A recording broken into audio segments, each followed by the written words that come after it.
오늘은 출애굽기 26장 15절로 30절의 말씀을 통해서 널판으로 보는 예배자의 삶이라는 제목으로 말씀을 나누려고 합니다. 어린이 주일인데 왜 어린이 주일과 관련된 설교를 하지 않느냐?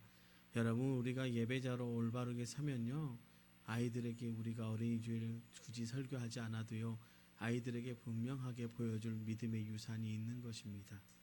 그래서 우리는 계속해서 성막을 통해서 예배자의 모습을 좀 살펴보는 것입니다. 성경은 성막을 만들고 세우는 것에 대해 여러 가지를 말하고 있는데 그 중에 아주 중요한 것이 바로 오늘 널판입니다. 이것을 절대 대충 지나갈 수 있는 것이 아닙니다. 그 널판이 없으면 성막은 서 있을 수가 없기에 그렇습니다.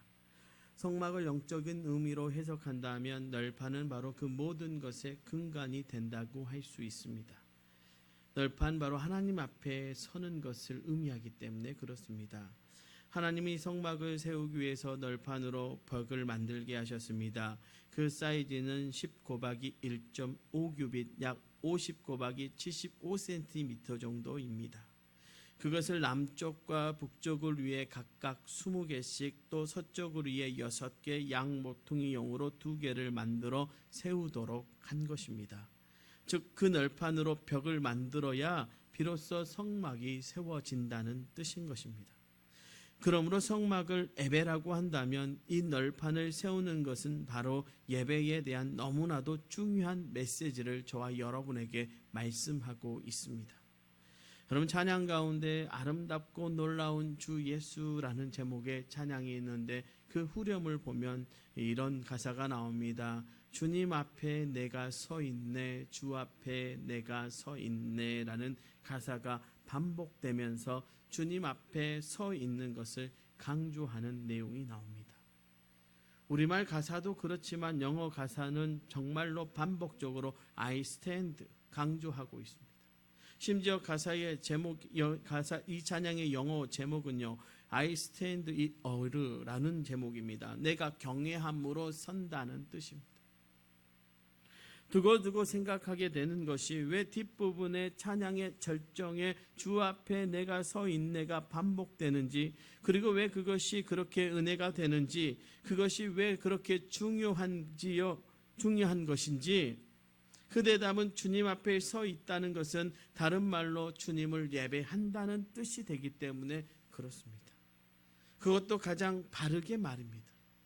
보통 예배하는 모습에 대한 우리의 개념은 주님의 앞에 엎드리거나 무릎을 꿇는 것들이 일반적입니다. 찬송에도 그런 표현이 많이 나옵니다.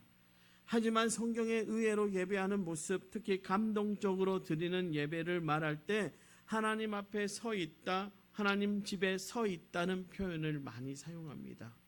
시편 134편 1절과 2절의 말씀입니다. 보라, 밤에 여호와의 성전에 서 있는 여호와의 모든 종들아, 여호와를 송축하라. 성소를 향하여 너희 손을 들고 여호와를 송축하라.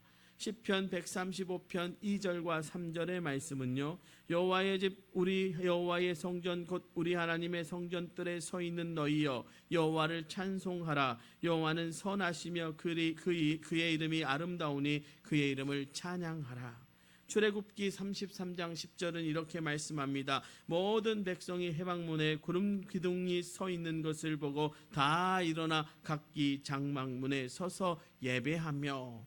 역대하 20장 13절의 말씀이에요. 유다 모든 사람들이 그들의 아내와 자녀와 어린이와 더불어 여호와 앞에 섰더라. 요한계시록 14장 1절에 보면 또 내가 보니 보라, 어린이 양이 시온 산에 섰고 그와 함께 14만 4천이 서 있는데 그들의 이마에는 어린 양의 이름과 그의 아버지의 이름을 쓴 것이 있더라. 여러분, 그렇습니다. 참된 예배는 이렇게 하나님 앞에 서 있는 것입니다. 사실 우리 한국 교회가 들어올 때요, 지금은 이렇게 의자가 있지만 처음 교회에는 의자가 없었습니다. 그래서 예배의 시작부터 끝까지요, 서서 예배를 드렸습니다. 지금도 우리 교단은 아니지만 그리스 정교회라든지 러시아 정교회는 예배의 시작부터 예배가 끝날 때까지 서서 예배를 드립니다. 이유는 하나입니다. 어찌 감히 죄인이 하나님 앞에 건방지게 앉아서 예배를 드릴 수 있습니까? 라고. 또 다른 의미로는요, 그만큼 거룩한 하나님 앞에 내가 바르게 서서 하나님의 전전 앞에서 하나님을 찬양하겠습니다라고 하는 신앙의 고백이 거기에 들어져 있는 것입니다. 이것이 정말 예배의 정말 중요한 요소를요, 그대로 표현하고 있는 것입니다. 먼저 오늘 말씀 앞에서 보면서 우리가 좀 살펴볼 것은 이것이죠. 널판이 뭐냐? 바로 하나님 앞에 머물러 예배하라는 의미가 이 널판 안에 들어져 있는데요. 여러분, 성막의 널판에 세우는 것은 바로 하나님 앞에 서 있는 것으로서의 예배를 그대로 보여주는 말씀입니다. 그러니까 하나님이 널판을 말씀하시면서 그것을 벽으로 만들어 성막을 세울지니라라고 하시는 것은 바로 참된 예배, 온전한 예배를 이렇게 드려라 하는 메시지인 동시에 예배를 세우라는 아주 강력한 당부와 명령인 것입니다. 성막을 세운다고 할 때 세우다에는 두 가지 의미가 담겨져 있습니다. 첫째는 일으켜 세우는 것입니다. 아무것도 없는 곳에 벽을 일으켜 세우는 것입니다. 그것이 세우는 것입니다. 둘째는 버티고 서는 것입니다. 일단 세웠으면 무너지지 않고 버티고 서 있어야 합니다. 어떤 무게나 하중을 받아도 버티고 서 있어야 합니다. 예배를 세우는 것도 동일합니다. 예배를 세우기 위해서 먼저 일어서는 것이 필요합니다. 마치 성벽을 세우듯이 그렇게 일어서는 것이 필요합니다. 그래서 예배에 대한 성경의 표현들 가운데 서서로 번역된 말씀의 많은 부분이 일어서다, 즉 영어로는 rise up을 사용합니다. 그렇습니다. 예배할 수 없을 것 같은 순간에 예배할 수 없을 것 같은 감정과 상황에서 분명히 떨치고 일어나 예배가 시작되어지는 것입니다. 생각해 보십시오. 여러분의 삶 가운데서 정말 예배할 만큼 자연스럽고 좋은 순간은 얼마나 되겠습니까? 여러분, 예배는 영적 전쟁이라고 했습니다. 영적 전쟁이기 때문에 그렇게 되지 않습니다. 그래서 결단이 필요한 것이고 도전이 필요한 것입니다. 어느 목사님의 고백을 보았습니다. 아까 제가 말씀드렸던 찬양과 관련된 예배의 고백이었는데요. 그분이 이렇게 말씀합니다. 제가 아름답고 놀라운 주 예수라는 찬양의 은혜를 받고 회복될 때도 그랬습니다. 찬양을 부르며 그렇게 기쁜 예배의 감격에 통곡했던 그날도 사실 저는 정말 예배하러 가고 싶지 않았습니다. 다 귀찮고 다 필요 없고 정말 아닌 것 같고 그래서 그냥 포기하고 들어 눕고 싶었습니다. 그런데 웬일인지 일어섰습니다. 예배를 드리기 위해 일어선 것입니다. 그리고 가서 바로 그렇게 찬양하며 예배를 드린 것입니다. 그래서 그렇게 은혜를 받은 것입니다.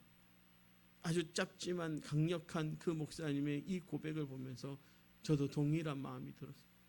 때로는 저도 예배를 드리고 싶지 않을 때가 있습니다. 때로는 예배의 자리에 가고 싶지 않을 때가 있습니다. 그런데 일어서게 하시는 것입니다. 일어서서 예배를 드리게 하시고 일어서서 하나님 앞에 섰을 때 은혜를 주시는 것입니다. 예배는 그런 것입니다. 예배를 세운다는 것은 그렇게 일어서는 것을 말합니다. 일어서 보지 않고는 그것이 어떠할지 절대로 알 수 없는 것이 예배입니다. 아닌 것 같고 아닐 것 같았어도 하나님의 말씀에 따라 그분의 기뻐하심에 따라 주님이 주신 예배자의 사명을 따라 결단하고 일어서면 그때부터 예배가 세워지고 열리는 것입니다. 예배가 역사하기 시작하는 것입니다. 여러분, 이것이 바로 진짜 예배입니다. 그렇게 일어섰다면 견디고 버티는 것이 중요하겠지요. 일어서기는 하지만 바로 넘어지는 것은 작대기나 막대기에 불과하지 않겠습니까? 벽은 일어서는 것도 중요하지만 섰으면 버티고 견디는 것 또한 중요합니다. 아무리 힘들고 어려워도 포기하지 않고 버티는 것이 중요합니다. 아무리 예배가 안 되는 것 같고 응답이 없는 것 같고 버티고 기다리는 것이 중요합니다. 아무리 무의미하다는 생각이 들어도 다른 것이 급할 것 같은 마음이 들어도 지키고 서서 견디고 기다리는 것이 중요합니다. 이것이 서다라는 말에 담긴 또 하나의 의미입니다. 널판을 통해 벽을 세우는 이야기에는 바로 이렇게 버티고 서서 예배를 세우라는 메시지가 들어있습니다. 사랑하는 성도 여러분, 우리의 예배를 다시 세우십시다. 아무리 힘들고 어려워도 버티고 서서 주님의 은혜를 기다리십시다. 반드시 여러분이 서서 예배하면 주님께서 그 가운데 은혜로 역사해 주실 줄로 믿습니다. 널판 그 예배자의 마음으로 서는 저와 여러분 되시기를 주님의 이름으로 축원합니다. 두 번째로는 이 널판을 바치는 은받침인데요. 이 은받침이 가지고 있는 의미가 뭐냐? 구별된 예배자로 서라는 것입니다. 이렇게 버티고 서서 예배하는 가운데 있어서 중요한 두 가지가 오늘 말씀 가운데 나오는데, 첫째가 은받침이고 두 번째가 띠입니다. 오늘 본문 19절은 이렇게 말씀하지요. 20널판 아래에 은받침 40개를 만들지니 이쪽 널판 아래에도 그 두 촉을 위하여 두 받침을 만들고 저쪽 아래에도 그 두 촉을 위하여 두 받침을 만들지며. 널판을 이렇게 만들면 밑에를 이렇게 해서 아마 촉을 만들 겁니다. 그리고 그 밑에다가 은받침을 2개를 받치는 것이죠. 이 은받침이 정확히 어디에 어떻게 설치되는 것인지는 사실 알 수 없지만 이것이 다음에 두 가지 역할을 한다는 것은 분명합니다. 하나는 널판이 땅에 직접 닿지 않게 하는 것이고, 또 다른 하나는 널판이 넘어지지 않고 서게 만드는 역할을 한다는 것입니다. 말 그대로 받침인 것입니다. 그런데 왜 그것을 은으로 만들었을까? 성막 전체에서 은이 사용된 부분은요, 여기가 유일합니다. 다른 것은 다 금이거나 노스로 만들었습니다. 오직 이 벽의 받침만 은을 사용합니다.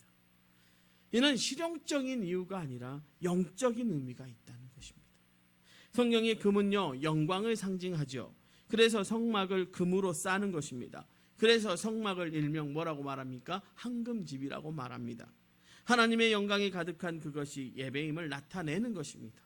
그러면 은은 무엇을 나타낼까? 그것은 바로 거룩과 성결을 말합니다. 성경적으로 볼 때 은은 인간적인 면에서 말씀드리면 돈을 상징합니다. 그때는 은화를 많이 만들었지 않습니까? 그러나 영적인 면으로 보면 구별됨, 즉 거룩과 성결을 상징합니다. 이것을 보여주는 좋은 예가 은나팔인데요. 민수기 10장 2절의 말씀에 보니까 이렇게 말씀하시네요. 은나팔 둘을 만들되 두들겨 만들어서 그것으로 회중을 소집하며 진영을 출발하게 할 것이라. 성경에 나오는 나팔은 대개 양의 뿔로 만든 양각 나팔입니다. 그런데 백성을 움직이고 소집할 때는 은나팔을 붑니다. 양각이 아니라 은으로 나팔을 만들게 한 것은 은의 의미 때문입니다. 이것은 바로 하나님의 백성을 거룩하게 구별해서 그들로 하여금 하나님의 뜻을 따라 거룩하게 구별된 삶을 살도록 하는 나팔이기 때문에 그렇습니다. 그 하나님의 음성, 그 신호를 받아야 하는 것입니다. 사랑하는 성도 여러분의 삶 가운데 은나팔의 소리가 날마다 들려지기를 주님의 이름으로 축원합니다. 은받침도 그런 의미입니다. 그 벽의 밑에 굳이 다른 것이 아니라 은으로 받침을 하게 한 것은 바로 그 벽, 즉 예배를 세우는 사람들이 무엇을 기초해서 해야 하는지를 말해주고 있는 것인데요. 단호하게 말하지만 성도가 아니면 예배를 드릴 수 없습니다.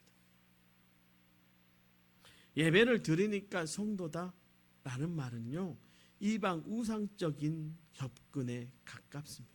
잘못된 것입니다. 정확한 것은요, 성도니까 예배를 드리는 것입니다. 뭐라고요? 성도니까 예배를 드립니다. 하나님의 사람, 하나님의 거룩한 백성으로 부름받은 거룩한 무리, 거룩한 성도가 되어야 예배를 드릴 수 있는 것입니다. 그 거룩과 성결이 은받침이 기본이라는 것입니다. 여러분, 초대교회와 지금 우리 시대의 교회를 비교하면서 가끔 중요한 메시지를 우리가 들을 때가 있습니다. 초대교회는요, 오리지널에 가깝죠. 그러니까 아주 하나님이 만드신 교회의 가장 본 모습에 가깝습니다. 그때와 비교하면 지금 우리가 얼마나 빗나가 있는지를 알 수 있습니다. 그것이 바로 종교 개혁이죠. 이렇게 초대교회와 오늘날의 예배를 비교하면서 정말 중요하게 발견한 것이 있습니다. 그것은 바로 예배자의 사명, 예배자의 특권에 대한 것인데요. 초대교회 성도들은요, 예배자의 사명과 특권에 대해서 철저했습니다. 성도니까 당연히 예배를 드려야 하고 또 예배를 드릴 수 있는 것이 세상이 줄 수 없는 최고의 특권이라는 것을 정말로 실감하며 누립니다. 근데 이 시대의 성도들에게는요, 그것이 너무나 많이 흐려져 있습니다. 성도라면서 예배를 드려야 한다는 사명의식이 너무 희미합니다. 예배를 드릴 수 있다는 축복에 대한 갈망이 너무 미약합니다. 어쩌면 이것이 이 시대 교회의 타락상의 핵심 중에 하나가 아닌가 하는 생각이 들 때가 있습니다. 은받침을 하고 서 있는 널판을 통해 주시는 예배의 정말 귀한 메시지가 이것이죠. 참된 예배자가 되려면 먼저 성도가 되어야 한다는 것입니다. 거룩한 백성으로 하나님에게 부름을 받아야 한다는 것입니다. 자신이 세상과 구별된 하나님의 사람이라는 바로 그 거룩함과 구별됨의 자각이 있어야 한다는 것입니다. 그래야 예배를 온전히 세울 수 있다는 것입니다. 이것을 다시 한번 강력하게 강조한 것이 오늘 본문 17절에 나옵니다. 각 판에 두 촉씩 내어 서로 연결하되 너는 성막 널판을 다 그와 같이 하라. 여기에 사용된 촉이라는 말은 히브리어로 야드라는데요, 그것은 손을 의미합니다. 이것은 바로 그 널판을 은받침에 고정시키는 도구인데요, 그렇게 해서 그 널판으로 하여금 서서 버티게 하는 것입니다. 여기에 이 촉이 손이라는 의미의 야드라는 단어로 사용된 것은 굉장한 의미가 있는데, 즉 성도가 온전히 예배를 세우는 참된 예배자가 되려면 이 은받침, 즉 거룩한 하나님의 백성, 구별된 성도됨을 온전히 붙들어야 한다는 것입니다. 우리는 세상에 속하지 않습니다. 우리는 구별된 하나님의 사람입니다. 우리는 세상과는 다르게 살아갑니다. 다시 말씀드립니다. 우리는 예배 중에 이걸 반드시 붙들어야 되는데, 우리가 거룩한 성도라는 것, 그러면서 뭐요? 우리는 세상에 속하지 않습니다. 우리는 구별된 하나님의 사람입니다. 우리는 세상과는 다르게 살아갑니다. 이것을 견고하게 붙들 때, 그때 우리의 예배는 든든히 설 수 있는 것입니다. 사랑하는 성도 여러분, 여러분은 거룩한 성도입니다. 성도니까 예배 드리는 것입니다. 여러분은 세상과 구별된 사람들입니다. 여러분은 온전히 예배 드리는 예배자여야 할 줄로 믿습니다. 두 번째로 띠가 나옵니다. 띠라고 하는 것은요, 같은 신앙으로 함께 예배 드리는 예배라는 의미가 있습니다. 오늘 본문 26절로 28절의 말씀이요, 너는 조각목으로 띠를 만들지니 성막 이쪽 널판을 위하여 5개요 성막 저쪽 널판을 위하여 5개요 성막 띠 곧 서쪽 널판을 위하여 5개이며 널판 가운데 있는 중간 띠는 이 끝에서 저 끝에 미치게 하고, 여러분 성막을 세우는 널판을 세우기 위해서 5개의 띠를 만들게 하셨습니다. 그 중에 가운데 있는 것은요, 전체가 하나가 되도록 완전히 연결하는 중앙을 관통하는 띠였습니다. 바로 이것은 바로 이 널판들이 하나로 연합되어 설 수 있고 버틸 수 있다는 뜻입니다.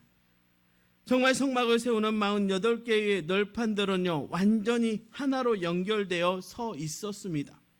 5개의 띠로 아주 견고하게 하나가 되어 선 것입니다. 이 띠는 우리의 동일한 믿음, 신앙, 고백을 의미합니다.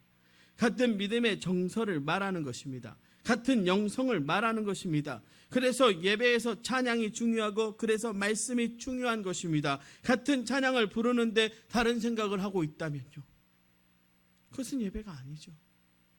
여러분, 말씀의 영성을 같이 받아야 합니다. 말씀에 아멘 할 수 없으면 그것은 예배가 아닌 것입니다. 그래서 한 마음, 한 고백이 중요한 것입니다. 신학이 중요한 것입니다. 동일한 신앙 고백이 없이는 온전한 예배를 드릴 수가 없는 것입니다. 여러분, 믿지 않는 자와는 멍에를 함께 맬 수 없는 것과 동일하게 같은 신앙으로 묶여야 함께 온전한 예배를 드릴 수 있는 것이지요. 이 띠가 얼마나 중요한지 5개나 되지 않습니까? 견고한 신학, 견고한 신앙 고백, 견고한 복음 진리, 같은 영성, 서로 하나된 공동체 의식, 무엇보다 사랑으로 하나된 마음, 이 모든 것을 말하는 것입니다. 우리 공동체를 파괴하려는 마귀가 가장 먼저 우리의 예배를 무너뜨리려고 할 때, 그때 악한 마귀가 무엇보다 우리의 하나됨을 부수면서 무너뜨리는 것을 너무나 잘 알기에 이렇게 지나치다 싶을 정도로 강력하게 하나로 묶는 것입니다.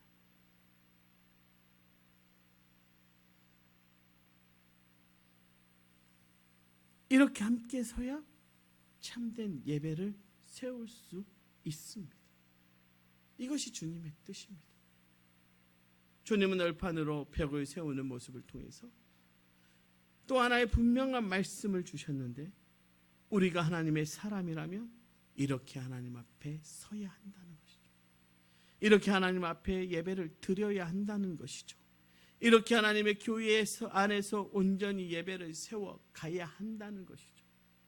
그런데 그 띠가 우리 안에 묶어져서 하나 되는 예배를 드려야 한다는 거죠. 저는 분명히 말씀드릴 수 있습니다. 이제 이 앞으로의 교회는요, 하나된 교회가 반드시 살아남을 것입니다. 공동체가 되어지는 교회가 반드시 살아남을 것입니다. 가족되는 교회가 반드시 살아남을 것입니다. 이제 우리 도초동북교회가 그런 교회 되기를 주님의 이름으로 축원합니다. 여러분 옆에 있는 사람과 날마다 손을 맞잡으십시오. 여러분 예배 중에 같은 생각을 하십시오. 같은 기도의 제목으로 서십시오. 날마다 그 사람을 생각할 때마다 여러분 기도의 음성이 터져 나와야 합니다. 날마다 내 옆에 앉아있는 내 성도들을 생각할 때마다 눈물이 나야 합니다. 내 성도와 함께 예배 드릴 때 기쁨이 있어야 합니다. 내 성도와 함께 말씀 들을 때 함께 아멘의 소리가 터져 나와야 할 줄로 믿습니다. 사랑하는 성도 여러분, 우리가 온전한 예배자로 서십시다. 우리의 예배를 다시 세우십시다. 그리고 거룩한 성도로 하나님 앞에 예배 드리십시다. 그리고 사랑의 띠, 그 띠로 강력하게 하나 돼서 이 교회가 하나님의 영광을 드러내는 온전한 교회, 온전한 예배자의 모습으로 살아가는 저와 여러분 되시기를 주님의 이름으로 축원합니다. 예배를 세우라. 오늘 주님 우리에게 말씀하셨습니다. 이 한 주간 예배를 위해 예배 자리에 설 때에 예배를 세우는 저와 여러분 되시기를 주님의 이름으로 축원합니다. 기도하겠습니다.